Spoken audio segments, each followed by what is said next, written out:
E o Influenciadores está de volta, recebendo hoje o fundador do China Box, maior rede de comida chinesa do Brasil. Robson Shiba está aqui conosco para também falar por que China Box. Como é que você chegou até esse nome para o teu negócio, Robson? Olha, foi um raciocínio lógico de comida chinesa na caixinha. A princípio, nós iríamos colocar o nome como China in the Box. Mas como já havia existido um restaurante no Brasil, uma grande rede americana chamada Jack in the Box, nós ficamos com medo de ser processado e a gente tira o D e ficou China in Box. Gramaticalmente não é correto, ele deveria se chamar China in a Box, in a Box. Essa é a gramática correta, mas eu já perguntei para alguns americanos e falam que não tem o menor problema, que existem várias redes lá que, inclusive, não tem significado nenhum, gramaticalmente é errado, mas lá, para o americano não tem problema, e muito menos aqui para o brasileiro. E as pessoas também não estão mais sentindo falta do D, né? Não estão. Agora, é verdade que logo no início, logo nos primeiros meses, as pessoas pensavam que o China Box era outro tipo de negócio? Isso foi também um episódio triste na época, que o meu primeiro pedido, eu gostaria muito de ter enquadrado ele, né? Ter feito um quadro com o primeiro pedido. O que aconteceu?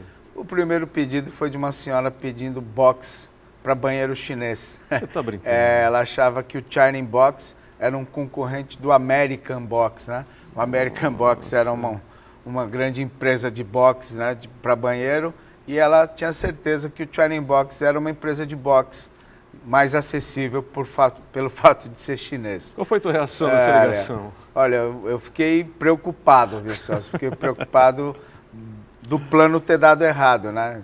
Do nome ter confundido, das pessoas não entenderem que China Box era um restaurante de comida chinesa. Além dessa pequena dificuldade inicial, digamos assim, de fazer as pessoas entenderem o que era o negócio, foi preciso também adaptar o que vocês serviam, né, ao paladar do brasileiro? Não. Isso não, porque o Geraldo, nosso primeiro cozinheiro, ele já trabalhava num restaurante chinês muito tradicional em São Paulo, né? Eu visitei pelo menos uns 200 restaurantes chineses, tentando identificar oportunidade, né? O que eles faziam e o que eu poderia fazer de diferente na época para me destacar. E aí, nessas visitas, o Geraldo foi o eleito, né? O prato mais gostoso. Foi assim que a gente elegeu. A gente comia e falava, poxa, esse aqui realmente é o paladar que a gente mais gosta. E já era um paladar de uma comida chinesa já adaptada ao paladar do brasileiro, né? Então, a única coisa que nós fizemos para educar o consumidor foi dar comida de graça. Comida de graça? Eu dei comida de graça por 6 meses. Nossa. Eu visitava pelo menos, no mínimo, 40 estabelecimentos, entre estabelecimento comercial e residencial, dando comida. O que as pessoas diziam quando você chegava para dar comida de graça? Eles recebiam com bastante felicidade. Olha, isso aqui é uma comida chinesa, experimenta. E aí eu levava um frango a passarinho, um frango empanado. Aí depois eu levava um yakisoba, eu fui subindo um pouquinho, né, o teste. Eu comecei com frango a passarinho, que é uma comida muito comum. Frango frito, sem osso. Eles adoravam. Aí depois eu levava já um yakisoba, que é um macarrão, tudo frito, com legumes, mas já era uma coisa um pouco mais, entre aspas, exótica para a época, né? E aí a minha contrapartida é que ele distribuísse os folhetos nos apartamentos, eu dava para o porteiro, e aí, na hora do almoço também, quando os empresários desciam, né, dos escritórios para irem almoçar, eu distribuía uma caixinha, olha, prova um frango a passarinho, olha aqui é o folheto, sou do China Box, não vendo box para banheiro, é um restaurante chinês, e isso eu fui fazendo por 6 meses. Você tem hoje, vou te fazer uma pergunta ousada aqui, você tem hoje um prato predileto? Qual é o prato predileto do Robson no China Box? Olha, eu gosto do yakisoba. é o teu preferido? Eu gostei alguns pratos que nós tivemos que tirar do cardápio, porque não tiveram muita aceitação, que é o tofu com carne moída, é uma carne de porco com molho apimentado, uma carne com broto de feijão. As pessoas não gostavam muito, então o prato mais vendido é o yakisoba, não tem jeito. E aí eu vejo aqui que você fez logo no início do teu negócio questão de implantar um modelo de cozinha aberta. O que é isso, Robson? Por que eu quis sempre mostrar a cozinha, né? Se eventualmente um consumidor, um cliente fosse até a loja para fazer a refeição no local ou pegar para levar para casa, ele enxergava a cozinha. Por que eu fiz questão disso? Porque nas visitas que eu fazia aos restaurantes e nas pesquisas com clientes, pesquisas informais, eu identifiquei que existia um grande preconceito com relação à higiene dos restaurantes chineses na época, né? Muitos, inclusive, falavam que o segredo da comida chinesa era a sujeirinha que eventualmente tinha na cozinha. Eu achava aquilo um absurdo, né? E aí, inclusive, para passar a percepção de qualidade, né? De muita qualidade, de preocupação com a higiene da cozinha, a gente mostra a cozinha para o consumidor. Se vier ao China Box, você pode ver o cozinheiro fazendo o seu prato e ver que aqui no China Box a cozinha é muito bem cuidada. E querendo ou não, a gente está falando de inovação, né? Sim. Qual a importância desse conceito para o negócio? Vital. Quem não inova, ele não pereniza, não perpetua o negócio, né? Inclusive, nós estamos fazendo grandes inovações há muito tempo. Então, 25 anos atrás, nós viemos com a comida na caixinha, o biscoitinho da sorte, a mochila de entregador, folhetos com fotografia, coisas que não existiam na época. E atualmente também, agora, muita tecnologia embarcada no negócio, né? Nós temos tecnologia para nos relacionar com o consumidor final, para nos relacionar com o nosso fornecedor e agora, mais recentemente, na parte de produção. Na parte de produção dos produtos também, nós estamos embarcando bastante tecnologia. Você falou aí do biscoitinho da sorte. Quem está em casa, com certeza, está muito curioso para saber como é que nasceu essa ideia de dar esse biscoitinho. Foi um amigo meu, foi o Renato, a mesma pessoa que desenhou o logotipo do China Box, né? Ele que criou o logo. Nós fizemos uma permuta por produto, porque eu não tinha dinheiro para pagar o Renato, então ele poderia consumir yakisoba gratuitamente. Aí ele desenha o logotipo e me convence a implantar aqui também o Fortune Cookie, que é muito comum nos Estados Unidos, né? Que é o biscoitinho da sorte. E eu, obviamente que eu achei espetacular, só que eu queria que alguém produzisse esse biscoitinho para mim. E aí ele se prontificou a produzir. Então no começo ele pegava uma bolachinha japonesa, ele umedecia essa bolacha, ela ficava mole. E aí ele colocava a mensagem, dobrava e colocava no forno para endurecer e enrijecer novamente. Embalava, ele fazia manualmente isso. Então ele fez isso pelo menos uns 10 anos, manualmente. Milhares. Ele contratava um monte de senhoras para fazer esse processo. Hoje, ele é provavelmente a terceira maior indústria de biscoitinho da sorte do mundo. Aqui no Brasil? Aqui no Brasil. Nossa. E é natural, Robson, quando o negócio funciona, efetivamente dá resultados, que desperte a atenção das pessoas. Sim. Você lembra quando recebeu os primeiros contatos, os primeiros pedidos de franquias? De pessoas interessadas em se tornarem parceiras do Robson? E esses interessados foram primeiro também muitos amigos, né? Todos recém-formados, engenheiros, advogados, administradores de empresa, dentistas, muitos amigos vendo que o negócio estava crescendo, queriam montar negócio, mas muitos clientes ligavam perguntando para o China Box se o China Box era uma franquia, né? Naquela época, franquia para mim era McDonald's, posto de gasolina, concessionária de automóvel, era uma coisa assim, inimaginável, né? Eu achava até que as pessoas estavam fazendo chacota comigo, perguntando se o China Box era uma franquia, e eu respondia que era assim, né, de maneira ríspida. É uma franquia, sim, por quê? Por que você está perguntando isso? Está curioso com o meu negócio? Está curioso com o meu negócio? O que você quer? É uma franquia. E aí várias e várias pessoas começaram a perguntar se eles poderiam abrir uma, e aí eu fui entender, né, que negócio é esse de franquia? Poxa, o China Box, será que o China Box pode realmente ser uma franquia? E aí eu descobri que sim, que poderia ser. Para aqueles que estão interessados, inclusive, a se tornarem franqueadores, eles precisam responder duas principais perguntas, né? Se esse seu negócio realiza os seus sonhos, né? Se ele consegue suprir as necessidades básicas de uma família. Ele paga as contas, né?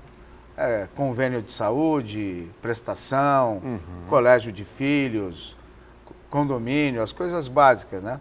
E sobrar um pouco de dinheiro para investir numa segunda loja. Se sim, você deu o primeiro passo. A segunda pergunta é, esse seu negócio é escalável? Ele consegue ter mais de 50 unidades espalhadas pelo Brasil? Se consegue mais de 50, seu negócio é franqueável. Ou seja, então quem está em casa agora já sabe como ser parceiro do China Box. Quantas lojas a empresa tem hoje? Hoje o grupo Trend Foods tem 223 lojas. Todas franqueadas, entre franqueadas e próprias? Entre franqueadas e próprias, né? Nós temos 12 lojas próprias.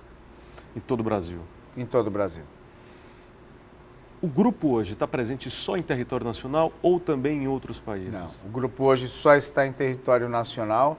Nós já estivemos na Argentina e no México, mas infelizmente não conseguimos dar continuidade ao projeto. Por que foram experiências na Argentina e no México que não tiveram o êxito que tem no Brasil, por exemplo? A diferença cultural é um desses motivos? Sem dúvida, sem dúvida. A diferença cultural, diferença de hábito de consumo. E agora é bom entender que também você internacionalizar o negócio, principalmente onde somente existe a transferência de know-how, né? Eu não vendo produto, então eu não internacionalizo vendendo um produto. Não é o produto o meu business. O meu business é um negócio como um todo.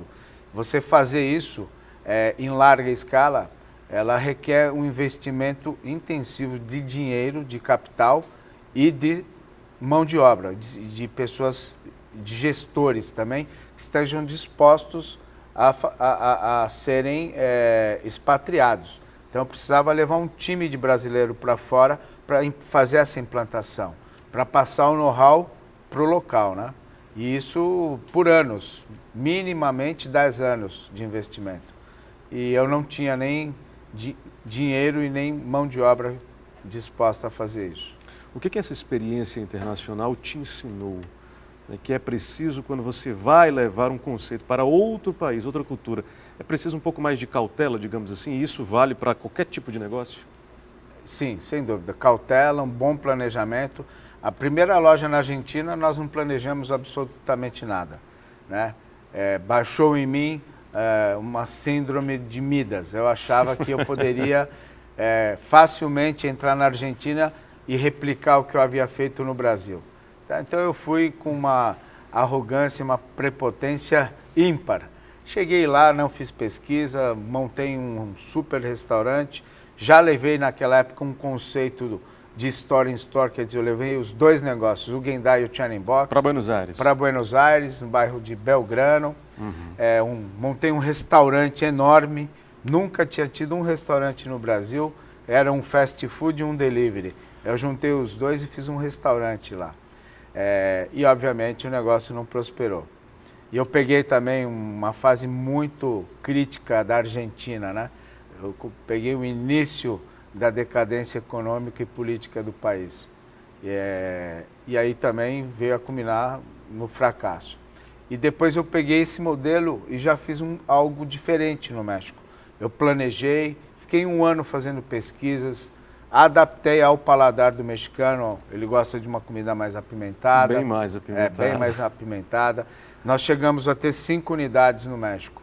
Elas não davam prejuízo, mas também não davam lucro, né? E eu tinha que ter um pouco mais de paciência para manter as coisas lá, um time. ela me dava um pouco de prejuízo porque eu mandava muita assistência para o México, né? Só que o custo de logística, de hospedagem era bem alto, né? E aí nós resolvemos, em parceria com o meu parceiro lá, o meu sócio local, a vender e encerrar as operações. E aí eu descobri que realmente você precisa ter muito mais paciência e saber que você vai ter que ficar lá investindo por pelo menos 10 anos para as coisas começarem a prosperar. Para maturar o negócio. Isso. Hoje há o interesse de levar a experiência, obviamente por todo esse aprendizado que você teve na Argentina e no México, há o interesse de levar futuramente para um outro país ou não? Portugal, por exemplo, ou não? Não, sim, sempre existe ainda o sonho de internacionalizar o negócio. Mesmo com todos esses erros, que são erros que me trouxeram muito conhecimento, muito aprendizado.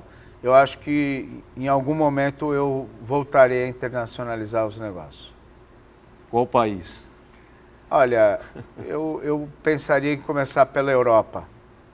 Seria então o start, digamos assim, desse processo de internacionalização. Isso. Robson, o Shiner-Box está pertinho de completar aí 26 anos de fundação. E aí quando a gente volta para 1992, você estava abrindo apenas a tua primeira loja. Quando você volta para aquela época, você imaginava que um dia conseguiria formar a maior rede de comida chinesa do Brasil? Olha, você acha? A minha vida sempre... Eu me comparo muito ao Forrest Gump, cara. Eu vou indo, eu vou fazendo as coisas principalmente com muito princípio e muito valor, né? Que eu trouxe isso da minha família, de honestidade, de ética, de transparência. Então, eu acredito muito que eu seja realmente guiado por pessoas muito especiais que me orientam nos meus caminhos. Obviamente que o meu grande sonho, quando eu montei tanto o Shiner-Box quanto o Gendai, era eu ter 10 restaurantes de cada marca. Esse era o sonho. Aquilo já te satisfazia? Nossa, já era assim... muito mais do que eu imaginava. Poxa, imagine, né? Eu conversava inclusive com o Geraldo, com o meu pai, com a minha irmã. Imagina quando a gente tiver 10 restaurantes de cada marca, né? Nossa, a gente ia ser um dos maiores grupos de restaurantes que tinha, né? De restaurantes asiáticos. Não existiam grandes redes, né? Naquela época. E aí as coisas vão mudando, né? Você vai aprendendo, as coisas... Veio o assunto franquia, que nunca passou pela cabeça, e aí as coisas mudam, e aqui estou eu hoje, dando entrevista para você. E a gente te agradece muito pela presença. Robson Chiba continua conversando conosco no próximo bloco. Não sai daí.